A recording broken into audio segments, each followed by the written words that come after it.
It's a beautiful day to come together, and it's a day of both wonderful gratitude and deep hearts. So we want to create the space of that today for all of you to show that when we come together, we are a beautiful, harmonious community, because that's what nurses are about. So we're going to start. Good morning. I have the honor of introducing our keynote speaker to you this morning. Dr. David Granite is the Ann F. Ratner Professor of Ophthalmology and Pediatrics at UCSD and Director of the Abraham Ratner Children's Eye Center at the Shiley Eye Institute. Dr. Granite did his medical school training at Yale University School of Medicine, where he was the president of his class. He did his residency at NYU and his fellowship training at Children's Hospital in Philadelphia and the Shea Eye Institute. He is a Senior Honor Award winner of both the American Academy of Ophthalmology and the American Association of Pediatric Ophthalmology and Strabismus. He has been perennially named the Best Doctors of America and Top Doctors of America, as well as in the Best Doctors in San Diego, including the U.S. News and World Report's Best Doctors in the U.S., Best of the Best, which is the top 1%. He has authored over 120 articles and book chapters and is the co-editor of the new American Academy of Pediatrics books, Challenging Cases in Pediatric Ophthalmology. He is the co-founder of the World Society of Pediatric Ophthalmology and Strabismus, where over 1,300 doctors from 100 countries have attended the international meetings. In addition to his research, teaching, and clinical practice, Dr. Granite hosts the Emmy Award-winning medical television show, Health Matters, which airs on UCSD TV. He resides here in San Diego with his wife, Lisa, his 3 sons, Elijah, Isaiah, and Ezra, and their dog, Deli. Please give a warm welcome to Dr. Granite. This is not my first day at a VA. I have been involved in VAs my entire career. Not just as a faculty member, where I come and help out misaligned eyes and veterans, and not when I was a fellow, and not when I was a resident, and not when I was an intern, and not when I was a medical student. I started working at the VA as a volunteer when I was in college in 1978. They had red badges then, which I still have somewhere, and my wife keeps making my junk into a little box, and it's one of those things that I refuse to let her throw out because it stays there. When I got into medical school, my cousin Dee, who was a nurse, pulled me aside and said, "We need to talk." and it was maybe one of the most important talks that I've ever had, where I had not done anything wrong as far as I knew, but I got read the Riot Act about how hospitals really work, and what I needed to know, and who was who, and how valuable the relationship with the nurses would be in my career if I were remotely smart. I started on my first clinical rotation in pediatrics, and I had free time as a medical student, and I went and I asked the nurses what I could do to help out. And I fed one of the babies, and they're all like looking at me. And I couldn't figure out for the longest time why. But then when my evaluation came in, all the chair of pediatrics wrote about was what the nurses said about it. And I learned just being part of a team, and that stayed with me my entire career. Having my butt pulled out of the fire as an intern. Do you know what it's like to be an intern and you're in the cardiac care unit and somebody codes and you've been a doctor for like 30 seconds? and you know, the charge nurse who's been there for 30 years turns to you and says, "What would you like to do, doctor?" And I just looked at her and I went, what should I do? and she smiled and she patted me on the back and she said, "You're going to be okay." And so I learned a lot of valuable lessons, and hopefully I can share some of that with you today. I'm giving grand rounds, and I land in Detroit, and they have a car service to come pick me up, and it drives me to Ann Arbor, Michigan. And is anybody here from Michigan? Okay, have you seen this sign? Yeah, okay. So on like every mile, this sign pops up. And I'm staring at it, and I asked the driver, "Could you pull over for a second? I want to take a picture of the sign." So I take a picture of the sign, I get back in the car, we drive on for another couple of minutes, and the driver says to me, Doc, why'd you want a picture of the sign? And I went, are you kidding me? That has got to be the stupidest sign I have ever seen in my entire life. And I'm from New York originally, so when I start get going, my hands start waving, right? So I'm doing this in the back seat of the car, and he goes, well, what do you mean? I go, look at that sign, really? Is there any state in the country other than Michigan where you need a sign to tell you it's not okay to kill someone? Really, is there something different about Michigan? I mean, honestly, killing someone's not okay. Big news, we need a sign for that. Or I'm just trying to say, well, maybe in Michigan they don't think roadside workers meet that, thou shalt not kill part, and they don't count, and you're allowed to sort of, kill somebody if they're a roadside worker because they don't count. And really, I'm trying to picture this. I'm trying to picture somebody driving down the road. They're in their car, and they think, I'm going to kill a roadside worker today. They point their car at the roadside worker, and then they see the sign. Does that make them stop? And is there anybody who, having gotten over the whole, it is not ethical, it is not moral to kill someone, that looks at the sign and thinks, 15 years in jail, killing somebody, I'm good. Wait, this is a $7,500 fine. Oh no, now I'm going to stop. I mean, really, it's just sort of so strange that this would be the series of things that would stop somebody. And I'm feeling pretty smart. So we drive along for a couple more minutes, and he goes, Doc, I don't know, you're not really from Michigan or anything, but did you know that Michigan used to have the highest rate of roadside workers killed in the United States? And from the back of the car, I go, no, no, I didn't know that. And he goes, yeah, and did you know that since they put the sign up, we now have one of the lowest rates of roadside workers killed in the United States? And from the back of the car, I whispered, no, I didn't know that. Boy, did I learn a lot that day. Wow, I learned so many important things, right? One, I got reminded about humility. Everybody knows more than I do about something. Everybody. And I can always learn from someone. And that driver knew a whole lot more about the roads in Michigan than I did. And somehow yet I thought, because I was a smart guy, a visiting professor, a lecturer, that I achieved all these things, that I knew something more than he did. Well, it didn't transfer. I didn't know about what he did. And yet I thought I did. And I got slapped down and reminded again. Sort of the lesson that my cousin taught me when I first got to med school. Listen first. Right? And then we needed to change behavior, right? So they just said it clearly and simply and directly. And behavior was able to be changed.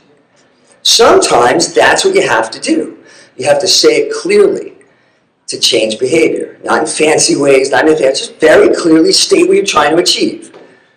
And so as we walk along this talk, and you go on my little journey with me today, I hope that it's clear that I'm using the lessons I learned on the side of the road in Michigan about changing behavior and lessons learned. And I hope this works, because last night when I was going over it again to make sure I had it, I was worried that I wasn't going to be able to get what you needed today. And my son looked at me and goes, Dad, you usually get nervous about stuff. You don't look comfortable. And I was like, yeah, I'm struggling with this. And he said, do what you always do with us. Tell some stories and let them figure out what it means. So I'm going to keep telling some stories as we go along. And this story starts with this. Jason Nazar, who's the co-founder of DocStock, released this talk on 10 lessons entrepreneurs can learn from superheroes. And I spotted it online. And I've been reading comic books since I was a little kid. I mean, really, it was the first thing I ever started reading. My mother's a professor of education. She wanted me to read anything that was in front of me, I read. And comic book superheroes were there. And I thought, well, it's not just for entrepreneurs.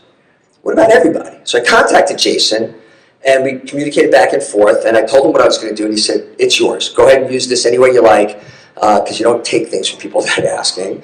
And this became 10 lessons All of us can learn from superheroes. Now, it doesn't sound like this has anything to do with what we do in medicine. But I hope when we're done, maybe you'll agree with me, that it actually has everything to do with what we do in medicine. So let me take you through some of the lessons that I've learned from superheroes. Superheroes are the best at what they do.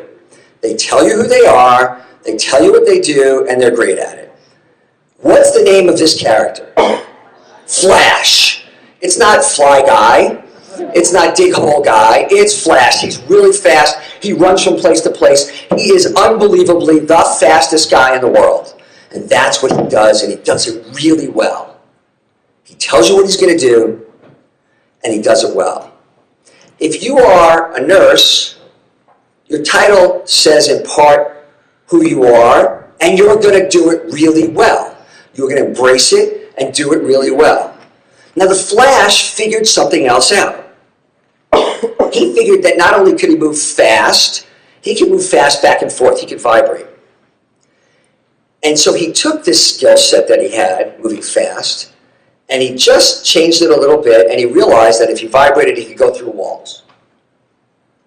So now, all of a sudden, he used his knowledge and his skill and everything that he had learned, and he applied it in a slightly different way, and is able to help people in a new way. What a great lesson from the Flash, how fast he can move. And now he figured out it's not just how fast I run, but there's another way I can make a difference. And we can all take that lesson. Now, superheroes are great, but does that happen in real life? Does anyone ever tell you what they are and what they're going to do and what's important? This guy, Steve Jobs, he founded and ran Apple. Was Apple's motto, "We are a really good computer company"? Was Apple's motto, "We're going to build the best computers ever"? No. It was, "Let's be insanely great." How many of you have an iPhone in your hand? Or in your pockets, right? Let all the hands go up. That wasn't exactly what Apple started as a computer, and now people are wearing watches from Apple. It was to be insanely great. He told you what they wanted to do. Everyone in that company knew Apple wanted to be insanely great. And they got that theme. It didn't mean that you could only build a transistor, but you could open that up wider and see other ways that you could do better at Apple. This is from a lecture that Steve Jobs gave, a graduation speech at Stanford just before he passed away. And he said, being the richest man in the cemetery doesn't matter to me. Going to bed at night, saying we've done something wonderful, that's what matters to me. We get to do what Steve Jobs always wanted to do. All that money, everything he did, and all he wanted to do was to say he did something wonderful. We get to go to work and every day do something wonderful. We get to make a difference in the lives of people. We get to do what Steve Jobs was trying to do. When kids go to play a game, they say, "Dad, I get to go play soccer today." My son's at Disneyland with my wife today. I wear Mickey Mouse ties and socks here, in case you're wondering, Mickey Mouse socks. "Dad, I get to go to Disneyland." That's the words you say when you're excited to do something. Not, "I have to go to work today." I get to. We get to go to this building, to the places of where we work, and make a difference in people's lives. The thing that Steve Jobs was desperate to achieve in his own life, we get to do. We get to make a difference.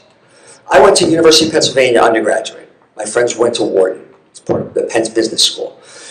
A lot of them get up each day and they think, how am I going to make more money today? We don't say that. How do we make more money? We're thinking, how do we make a difference in the lives of people who need our help? Who get to be touched by us to make a difference. Wow, how lucky are we? There's no money in the world that'll do that. You don't want to be the richest man in the cemetery. When the Flash goes to run, and can you imagine this? He's running to help somebody and he says, there's a CPT code for what I'm about to do. You need to pay me and you'll get my bill later? No! There's no bill for that. He's helping because it makes a difference. There's no money for this. This is who you are. It's what you do. See, superheroes are very clear of their purpose. And their job description matches the job description of everybody in this room. It is exactly the same. The job description is 3 words. We help others. The rest is detail. But that is our job description. We help others. That's Captain Marvel. Does anybody know the story of Captain Marvel? He's a kid, actually. And when he says the word Shazam, a lightning bolt comes out of the sky and changes him to one of the most powerful people on the planet. My comic book history comes in handy now. But he says a lot of cheesy things because he's a kid. We're going to save the day, because that's the way kids think, right? But he's very clear on his purpose. We should be obsessed not with ourselves, but with how we are going to help other people and solve their issues. Boy, isn't that the very definition of what we do? We help other people. If you imagine this, there's somebody standing at the elevator struggling to get to push the button. Anybody have that in their job description? Help people push the elevator button? No, but that is all of our job descriptions. You walk over and you say, sir, can I help you? Ma'am, can I help you? Oh, yeah, sure. And you help push the button. It's what we do. It's who we are. We help others. How we do it with the definition, that's fine. Maybe really it was somebody else's job, and we'll figure out later a system in place to make sure that somebody's not standing there looking for help when they need it. But right then and there, you just help. That's it. You just help. Because that's who we are. And you know what? Sometimes I think it's unfair. I think it's unfair that some of the changes that have come in medical care take advantage of the fact that we all just want to help. But I don't really care that much. I just want to help. And that's what our basic job description is. Are there really people that walk the earth like that? Yeah, they're in this room, right? I mean, superheroes every day, changing someone's life by touching them. I had surgery a year ago on my shoulder. I rotator cuff surgery. I don't know her name, but there was some nurse who was holding my hand. And do you know how calming it was? I'm a surgeon. And you know how calming it was that somebody held my hand? My wife went in for surgery at Thornton Hospital. She had a tumor in her stomach. And the nurse, Debbie, her name I did get to know. I watched her hold my wife's hand as they wheeled her away from me. Just, no one says that's in the job description. But what a difference that makes in that person's life. Does it happen? Are people that selfless? Right here in this room. There are famous people who are. That's Rosa Parks. Rosa Parks basically helped kick off the civil rights movement by refusing quietly to move to the back of the bus in the South. And she said, you must never be fearful about what you are doing when it's the right thing to do. Very quiet, very reserved, very special person. You must never be fearful about doing the right thing. We help others, and in the cause of helping others, we do the right thing. Doesn't that sound exactly like comic book superheroes? Isn't that exactly what they do? Isn't that what you do each day? We speak up, because it's always our job. It's always our job to take care of this. Wonder Woman doesn't say, hang on a second in that burning building, I'm on break. Superman will be here in a minute, and he'll take care of this. You take care of the problem that needs to be taken care of when it needs to be taken care of. Yes, you may fix something else later in the system, but right then and there, you take care of the problem. It's your job. You speak up. Superheroes help people by solving problems. They don't pass them along to someone else. Solve the problem. They don't carp about it. They solve the problem. And that really makes a difference. Now, I'm going to show you a video next of a real-life person who was probably the best pediatric neurosurgeon in the world. And I used to introduce him that way. It turns out that this week he decided he was going to run for president. And I'm talking about Ben Carson. And so I didn't want to make a political statement. He's just a brilliant guy, and I've known him as a physician, not in his political role. And I want you to see this. I hope you can all hear it as we go forward. Very successful young businessman. And he's speaking at, I'm going to pause this for a second. He's speaking at a national prayer breakfast, and you'll see it's President Obama sitting next to him. I figured if the president can listen to him, we can listen to him too. So. A very successful young businessman. And he loved to buy his mother these exotic gifts for Mother's Day. And he ran out of ideas. And then he ran across these birds. These birds were cool. You know, they cost $5,000 a piece. They could dance, they could sing, they could talk. He was so excited he bought 2 of them. Sent them to his mother. Couldn't wait to call her for Mother's Day. Mother, what'd you think of those birds? And she said, they was good. He said, no. Mother, you didn't eat those birds. Those birds cost $5,000 a piece. They could dance, they could sing, they should talk. And she said, well, they should have said something. You know, that's where we end up too if we don't speak up for what we believe. Right, so that's where we end up too if we don't speak up for what we believe, right? I think that's so illustrative, right? You have to speak up, right? You have a voice. You have to speak up for the things that you believe in. It matters to speak up and speak out. Superheroes always believe they can get the job done. And because of that, they do. They're optimists. The point's to get the job done. Joe is my assistant, and some of the people here have been interacting with her. Zenny worked really hard to make sure I get here on time and be in the right place. Joe's been with me for 17 years, and for as long as I can remember, I have never told her how to do anything. She knows what our mission is, what we're trying to achieve, and I get out of the way, and it gets done. And she comes to me sometimes and says, I have a dentist appointment today at 3 a.m. late. I'm like, why are you telling me? I mean, she goes, well, you're supposed to be the boss. I'm, right. And because we're a team, we work together, and all the work gets done. See, this is the I will instead of I'll try. I've worked with my kids on this. I will do this. It's the optimistic viewpoint. And it matters to be an optimist. We can make a difference. We will make a difference because we intend to. And it changes how you step into the room when you do that. And superheroes say, I will do that. I will get it done. Does that exist in real life? Yeah. As an ophthalmologist, I have to show you Helen Keller, right? I mean, this is one of the great stories of all life. And here she is, deaf and blind. This is her, by the way, feeling President Eisenhower's face, because that's how she interacted. She would feel people's faces. And she said, no pessimist ever discovered the secrets of the stars, or sailed to an uncharted land, or opened a new heaven to the human spirit. If being pessimistic would help, I'd go there, right? But it doesn't. It's a downward spiral. Optimism, how we are going to achieve and make a difference. That's uplifting. And it's infectious. It makes you smile. It makes you want to join someone when they're optimistic. It makes you want to link arms and go forward together. So, does perspective matter? Take a look.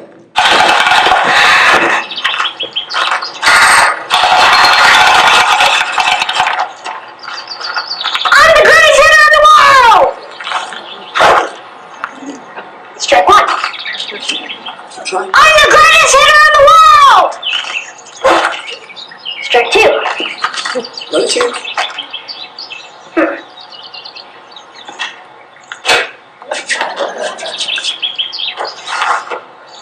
I'm the greatest hitter in the world!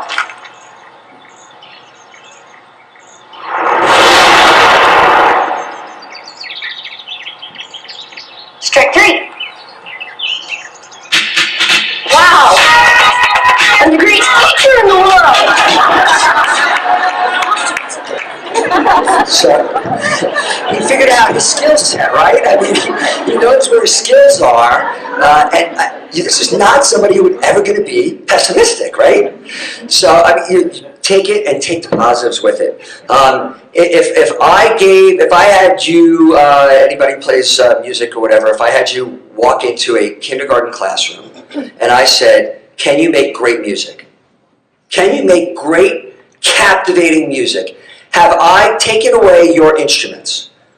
And I think about this because I can tell you that I did my residency at NYU, which meant Bellevue Hospital, and the Manhattan VA, of course. But I was at Bellevue Hospital one day when the light burned out on the microscope and no one knew where the replacement light bulb was. And so we're sitting there with a flashlight, and I had to finish the surgery that I was doing. Right? So sometimes you have to work with instruments that aren't up to your highest level. Well, could you imagine trying to make some great music with kindergarten equipment? Is it possible? Can MacGyver get out of a situation with duct tape and a paperclip and build an automobile with those two items? Sure. You have to be a little bit creative. So let's see what happens with kindergarten equipment. That's Jimmy Fallon. See the xylophone, the little drums, right out of kindergarten classroom.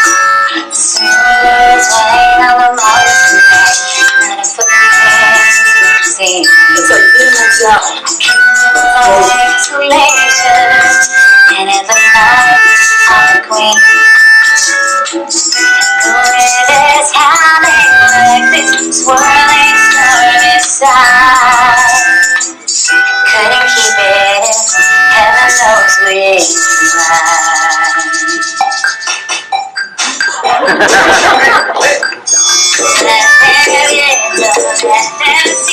see the girl you always had to be. Don't feel, don't let them know. Now they know.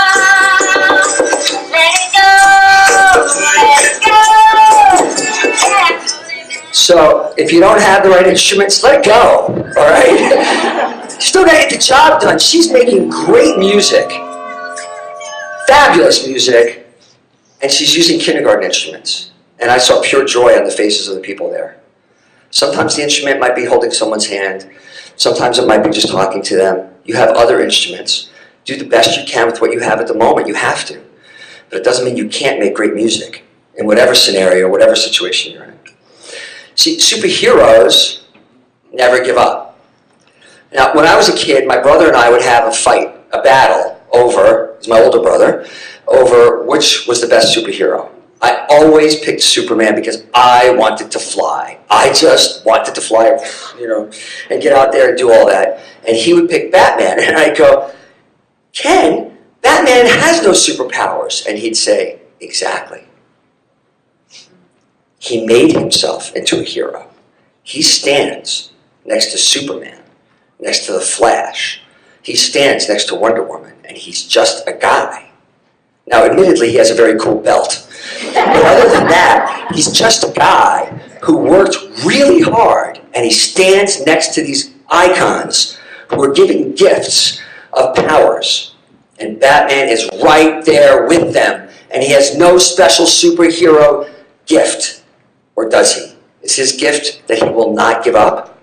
Is his gift persistence? I can tell you a little bit about a superhero I know. The superhero I know is my wife. We have 3 children, Elijah, Isaiah, and Ezra. We had trouble getting pregnant. We went through 17 cycles of in vitro fertilization. And I say we, and I mean, of course, she did. All right, we did it together, and we used all that PC language, but it was her who took the shots. It was her who went through all of it. And I can tell you this, that sometimes persistence matters. Because when the doctors told us to stop, what do doctors know anyway? When the doctors told us to stop, she said, I need one more time. I just know we're supposed to have a 3rd child. It was almost like she and my son were talking to each other across some void. Not to get religious, but sometimes you have to believe. And they didn't think we'd get pregnant. And we did. And I have 3 boys because of that. Because of the persistence of someone who knew differently. So you got to know when to give up when you've gone too far too. We all know that. But persistence makes you a superhero. Challenges are overcome because you decide optimistically, with positively, that you're going to overcome them. And with persistence that you will. Does that happen? You do it every day. And when someone passes, it's not failure, right? It's just another stage. It's how we go through that process. Have we done what we can? And I remember talking to my dad about that when he was dying. It's not failure, right? It's the next stage.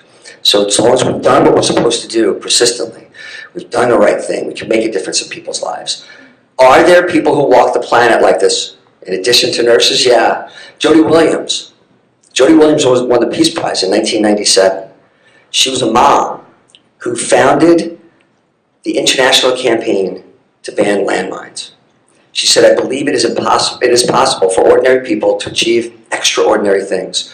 For me, the difference between ordinary and extraordinary person is not the title. The title's not the issue, but what they do to make the world a better place. That's what really matters.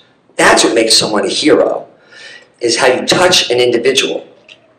You know, on a tombstone, it doesn't say CEO. It doesn't say spent, enough time to get letters after their name. It says things like loving husband, beloved father, grandfather, grandmother.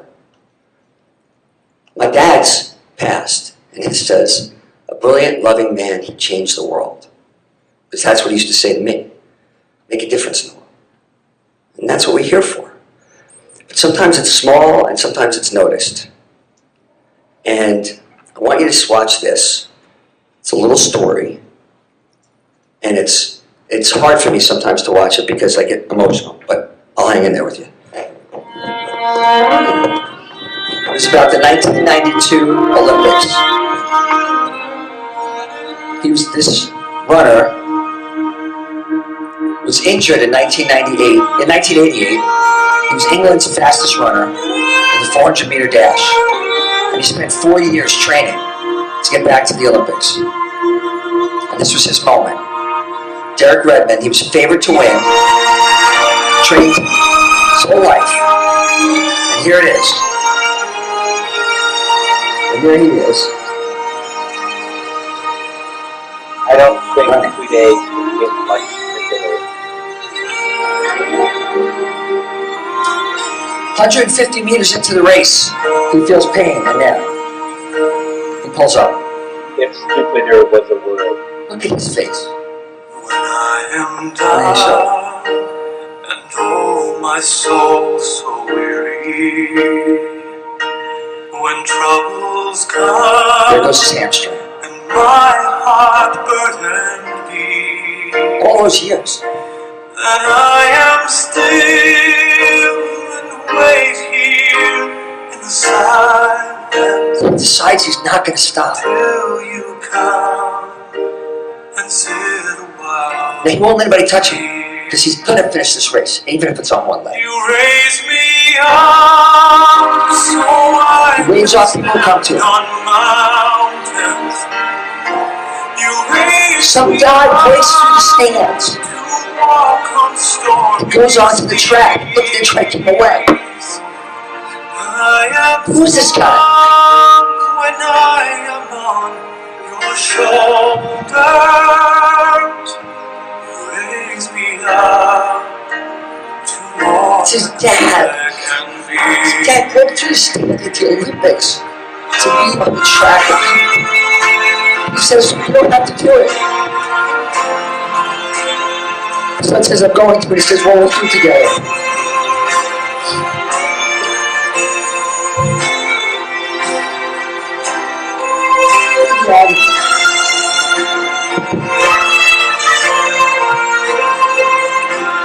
So then he has to do what every father has to do eventually. He gets to the end, after holding his son to the end, and has to let his son go. So he walked across the finish line alone.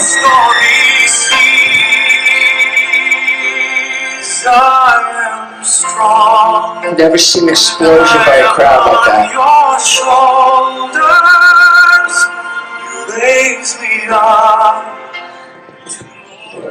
See, what gets me is that it was his dad, because I'm a dad. And I think about my kids and what that would be like.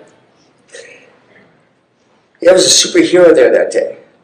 There were a couple of them who just, one who wouldn't give up and the other who wouldn't stop supporting. And to let go, and to let his son go at the end. I can't even imagine. So I have to tell you about my kids. My son Elijah, who's my oldest, he was diagnosed very early with fine motor delay and gross motor delay. And he was the worst athlete you've ever seen in your entire life. And I coached every sport he ever played because I'm an athlete, and I tried to keep getting him to play sports. He couldn't hit a baseball. He can't throw a ball to this day. He says he has ballistophobia. And so we tried baseball. He was the kid that when nobody could hit the ball, they'd bring the tee out and he'd have to hit off of it. He played soccer, and he was horribly mediocre at best. He could run, and that was okay, and then he finally got on the ice. And he could skate a little bit, and he became moderately okay in hockey, which was stunning to me. In the first game he ever played where they allowed checking, he was boarded, which means he was slammed into the boards illegally by somebody else, and they broke his clavicle. So he played the whole rest of the game, and I'm like looking at my wife going, God, he sucks at this too. Look at him, he can barely hold a stick. He's not, and he was playing with a broken clavicle. So he goes to school, and they say you have to have a PE. And they had done a demonstration. The only sport really left, and the one that caught his eye, was fencing. And he comes home and he says to us, I need $500 to try fencing. I go, yeah, Mom and I will talk about that. I go, you're out of your mind. And she goes, we're going to support him. He wants to try this. We're going to let him try it. Well, let me show you this. This is my son Elijah with his Columbia University fencing gear on, winning. That's me yelling because I was filming. Came third in the national championships this year in Dallas, walked on to the Columbia University fencing team, who won the Ivy League championships and won the NCAA Division I championships this year. My son, who can't throw a ball, who can't catch a ball, who was, I can't tell you how bad he was. And he can fence, and he found his passion, and he's great at it. And he found a community of people that he loves. And he's out there now, doing his fencing. And this is them having just won the national championship. That's the coach, Mike Alfrechting, who's unbelievable. Who knew? Our job was to be supportive and to help and to support others in the quest of what they're trying to achieve and earn. So this was done, and last night, this came on. About a 14-year-old boy who started a hockey club for children with a 14-year-old who started a hockey team for children with developmental disabilities. That's my other son. It was on the news last night, so I had to share that with you. Jimbo's did a fundraiser and raised $18,000 for him. And the lesson I wanted him to learn was you can make a difference. It doesn't matter how old you are. Doesn't matter how old. What are you passionate about? He loves ice hockey. He's the one who likes ice hockey, and he still plays, and he's terrific at it, and he's making a difference by giving. He couldn't believe that there were kids who couldn't get a chance to get on the ice. He made a difference. And for the 30 kids in the program and their parents, made a huge difference. And you do that every day. But none of us are flawless, right? Iron Man has a lot of problems. He drinks, he has all sorts of other things. So what? None of us are perfect. We all need help too. We are all givers of help and we are all receivers of help. We all give support and we receive support. We all mentor and are mentored. All of us share in that process. And so do superheroes. And there are superheroes that we think are superheroes. Ben Affleck plays a superhero in the movies, but this is what he had to say when he won the Academy Award for his movie Argo, and he received the award. I want to thank them, and I want to thank what they taught me, which is that you have to work harder than you think you possibly can. You can't hold grudges. It's hard, but you can't hold grudges. And it doesn't matter how you get knocked down in life, because that's going to happen. All that matters is that you got to get up. Violet, Sam, and Sarah, I love you. Those are his kids at the end. So he started by talking about his parents, ended with his kids. Doesn't matter that you get knocked down, because it's going to happen.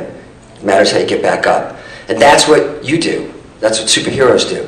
There are sometimes devastating moments. We heard about one to start the day today. And then we have to get back up and go do our work.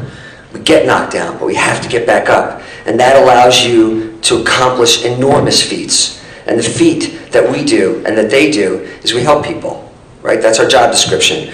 Help the patient, you save their world. It may seem like a small thing, but it's not to them. Sometimes, though, we have a little bit of a problem that our intention and our impact don't align. So our intention goes through this whole activity of behavior, and then you get to impact. See, I don't believe people start with the idea of having a bad impact. I think sometimes it ends up that way because somehow their intention didn't match. And that's one of the things that we have to learn. I do that with my kids. My gosh, there are times when I'll look at them and instead of giving a great big hug and tell them I love them, I say, "What were you thinking?" And I'm not sure my impact is what my intent is. My intent is to say, "I love you so much, I want to make sure that your life goes well, and that mom and dad are behind you every second of the day, and we want the best for you," and it comes out as, "What were you thinking?" I'm not sure my impact is as good as my intent. So I'm working hard on that to try and get better on it. One of my fellows is in the room. Mickey's back there. I'm not sure that my impact is always my intent, but I'm trying, and hopefully I'll continue to get better as we go along. You don't do things for glory. I don't think anyone thinks that you go into what we do for glory, because it's not the right reason to do it. You do it because it's not what you do, it is who you are. Superheroes don't seek glory. If you get someone giving you a positive, it's a side effect. It is not it's not why you do it. If someone gives you a hug, someone gives you an award. I saw people get awards today. I can guarantee that they didn't do it for the award. They did it because it was the right thing to do, and it's who they are. The award is secondary. It's not why people do things. Not when you're in this world. It's the right thing to do. And let me tell you another little story. This is Joshua Bell. Joshua Bell is one of the world's top violinists. There was a project in the late 2000s, that sounds funny to say, like 2007 or 8, called Pearls Before Breakfast. He played in a subway the night after he played at the Kennedy Center at $250 a seat in Washington, D.C. The next day, he went into the subway. Big shot violinist. Went down into the subway. What happened?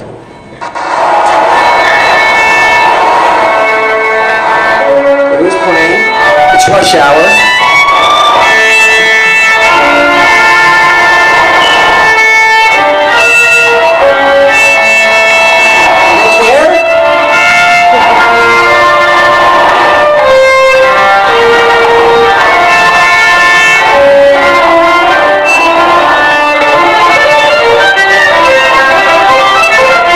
Stops. Who cares? They got stuff to do. That doesn't matter. He played for 3 hours and made $37.67 in his little case that was open in front. The guy who runs the shoe shine shop over there, they asked him what he thought about the guy playing the violin, and he said, "Hey, he was too loud." And then said he was pretty good. He was better than most of the people we get down here. At least I didn't call the police on him. I'm reading right from the article. I wrote it down so I wouldn't forget. But when they talked to Joshua Bell about it, you know what he said? He said he learned so many lessons. That while he was playing, he kept waiting for the applause. He's playing and he's giving his performance, and then there was silence. And he's playing, he's giving a performance, and nobody's listening. And then he started playing, and as the time went by, he realized he was playing for the love of the music, and that he had lost some of that along the way, playing for the audience's applause. And he was reminded of how important it was to love what you were doing, the joy of what you were doing, that you get out of it. Even if no one ever pats you on the back, you still made a difference. And that's what he took away from this. It's a great article to read if you get a chance to hear his words, because it impacts the way we think too. So you don't do it for the glory, you do it because it's the right thing to do, and it's who you are. And you hear the music in your own head, and you dance to that music. So superheroes can do it by themselves, but they're definitely more powerful in teams, right? The team matters all together. Superman's pretty good. Does a lot of stuff by himself, but boy, when he's with the Justice League, he's better. And how does a team work? Mutual respect, loyalty, camaraderie of the team is vital. That's the team we all play on, a team of mutual respect. That's how we go forward. Now maybe Dilbert and his boss don't understand that in this cartoon. I'm moving to a shared leadership model. It sounds like somebody might have said that once in rooms like this. Each of you will take one piece of the leadership role. Dilbert says, "What's my piece?" And the boss says, "Let's see, I have you down for something called blame." That's not what we want to do, right? I mean, that doesn't really get anybody anywhere. That's not the way superheroes act. We don't blame people, right? We don't do that. We figure out solutions, positive solutions to issues. And that's what a shared leadership model really means. And that's where we go with this. So, does that happen in real life? Alex Haley, the author of Roots, famous book, said, find the good and praise it. And I can tell you the team I play on, my first team is my family, is my wife, and she does that job of finding the good and praising it. And that's Elijah, Isaiah, and there's Ezra. And that's Deli, by the way, our dog. David, Elijah, Lisa, Isaiah, Ezra, D-E-L-I-E, Deli. That's where his name comes from, so you know. As we wind down, I want to share with you just a couple other things. John Wooden, I think, is the world's greatest coach. He coached at UCLA, won 10 national championships. Bill Walton, who's been involved in the UCSD healthcare system, played for him. I had the pleasure of sitting with Bill and asking him about John Wooden.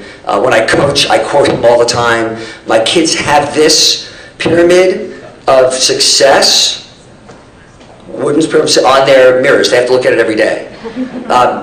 But I wanted you to see this, because I want you to see how he defines success. The coach with the most national championships doesn't say winning is success. He says success is the peace of mind, which is the direct result of the self-satisfaction in knowing you made the effort to become the best of what you are capable. It's the peace you get by knowing you did your best.